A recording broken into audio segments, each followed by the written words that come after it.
Welcome. I hope you're all doing well. Although this year's Remembrance Day ceremony is unlike others, it would be much appreciated if you would give me just a bit of your time to learn about Remembrance Day through this ceremony. On November 11th, 1918, at 11 o'clock in the morning, the First World War came to an end.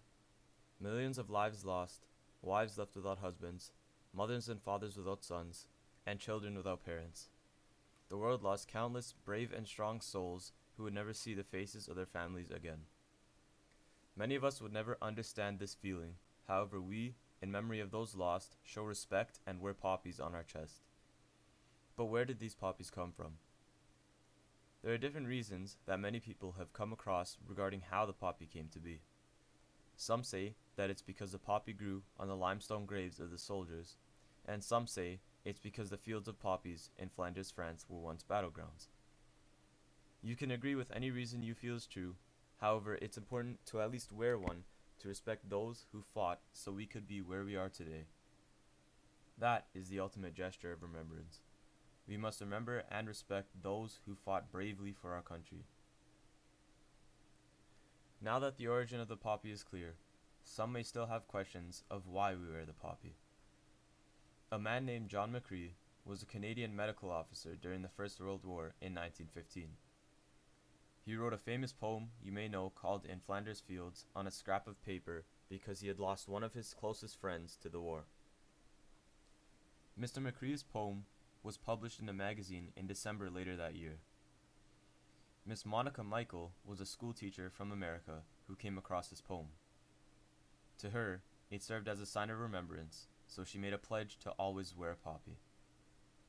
Madame Guerin, a Frenchwoman, learned of this custom while in America, and she decided to make and sell poppies to raise money for children in war-torn areas of France. Us Canadians officially adopted the poppy as a flower of remembrance on July the 5th, 1921, and that is why we wear the poppy. Now that we know why we remember, let's learn what we remember. In order for us to remember, there must be something that holds the significance of being remembered. In saying this, here are some of the major wars that our armed forces took part in. Firstly, I'd like to state that us Canadians remember all lives lost in any war. Specifically, we remember those lost in the South African War, the First World War, the Second World War, the Korean War, and those who fought in Afghanistan. Now, I'll hand off the ceremony to Flight Sergeant Smirnov, who will explain some battles which made Canada recognized as a country of great will and strength. Now we'll be discussing the roles Canadians played in previous conflicts. This first one, as I'm sure many of you who've taken Grade 10 history know, was a massive morale boost for the Canadians and the Entente powers during World War I. Originally, the French and the British tried to take back Vimy Ridge earlier in the war, to no avail. However, the Canadians, with some cunning strategy might I add, were able to successfully capture and hold Vimy until the rest of the war, something the Entente powers could only dream of. This massive victory gained Canada respect from other countries around the globe and even unified the Canadian people. In World War II, Operation Neptune, or D-Day, is one of the most well-known military exploits in history, but the role that Canadians played in this operation is largely overlooked. In the operation, the Normandy beaches were split into 5 different sectors: Omaha, Gold, Sword, Utah, and of course, Juno, the beach that Canadians were assigned to invade. This was all part of an Allied effort to open up a second front in and eventually liberate France. The Juno beach landing was one of the most successful of the operation, again proving to the world that Canadians can do anything. Now that we've talked about the history of Remembrance Day, why we remember, and the roles Canadians played in previous conflicts, I'd like to welcome you to our virtual Remembrance Day ceremony. Before we begin, I would like to acknowledge that we are hosted on the lands of the Mississaugas of the Anishinaabe, the Haudenosaunee Confederacy, and the Wendat. We also recognize the enduring presence of all First Nations, Métis, and the Inuit peoples. They too fought the same wars as we did, and so we too will remember them. This ceremony will consist of the reading of poems and the act of remembrance, after which the last post will be played, followed by 2 minutes of silence. Reveille will then be played, and the ceremony will be concluded with Amazing Grace. In keeping with the reflective aspect of the ceremony, we ask that all participants remain silent and respectful throughout. Thank you. In Flanders Fields, by John McCrae. In Flanders Fields, the poppies blow, between the crosses, row on row, that mark our place. And in the sky, the larks, still bravely singing, fly, scarce heard amid the guns below. We are the dead. Short days ago we lived, felt dawn, saw sunset glow, loved and were loved, and now we lie in Flanders Fields. Take up our quarrel with the foe. To you, from failing hands, we throw the torch. Be yours to hold it high. If ye break faith with us who die, we shall not sleep, though poppies grow in Flanders Fields. Why Wear a Poppy, by Don Crawford. Please wear a poppy, the lady said, and held one forth, but I shook my head. Then I stopped and watched as she offered them there. Her face was old and lined with care, but beneath the scars the years had made, there remained a smile that refused to fade. A boy came whistling down the street, bouncing along on carefree feet. His smile was full of joy and fun. Lady, said he, may I have one? When she'd pinned it on, he turned to say, why do we wear a poppy today? The lady smiled in her wistful way, and answered, this is Remembrance Day, and the poppy there is a symbol for the gallant men who died in war. And because they did, you and I are free. That's why we wear a poppy, you see. I had a boy about your size, with golden hair and big blue eyes.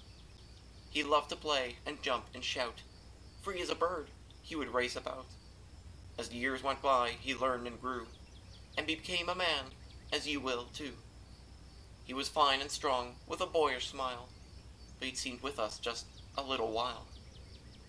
When war broke out and he went away, I still remember his face that day. When he smiled at me and said, goodbye, I'll be back soon, Mom, please don't cry. But the war went on and he had to stay, and all I could do was wait and pray. His letters told of the awful fight. I can still see it in my dreams at night, with the tanks and guns and cruel barbed wire, and the mines and bullets, the bombs and fire. Till at last, the war was won. And that's why we wear a poppy, son. The small boy turned as if to go, then said, thanks, lady, I'm glad to know. That sure did sound like an awful fight. But your son, did he come back all right? A tear rolled down each faded cheek. She shook her head, but didn't speak. I slunk away in a sort of shame, and if you were me, you'd have done the same. For our thanks in giving, if oft delayed, though our freedom was bought, and thousands paid.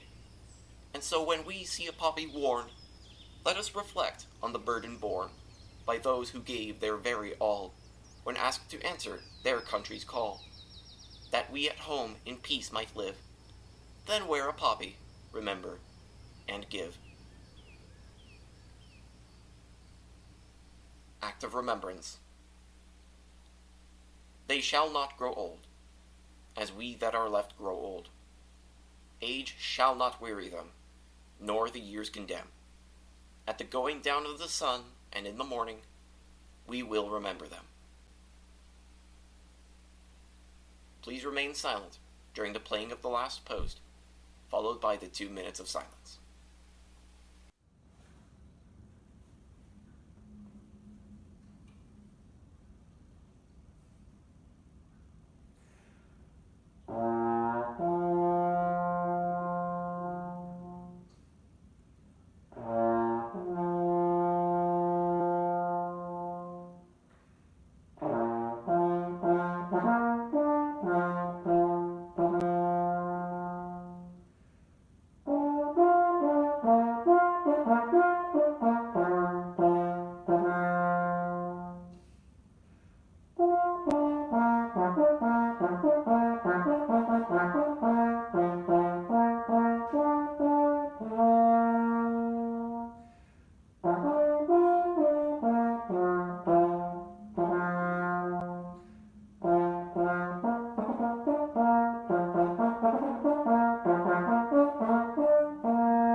On behalf of myself, Flight Sergeant Smirnov, Flight Sergeant Valdes, the officers, and civilian volunteers of 188 Cobra Squadron, thank you for taking part in this year's virtual Remembrance Day presentation and ceremony.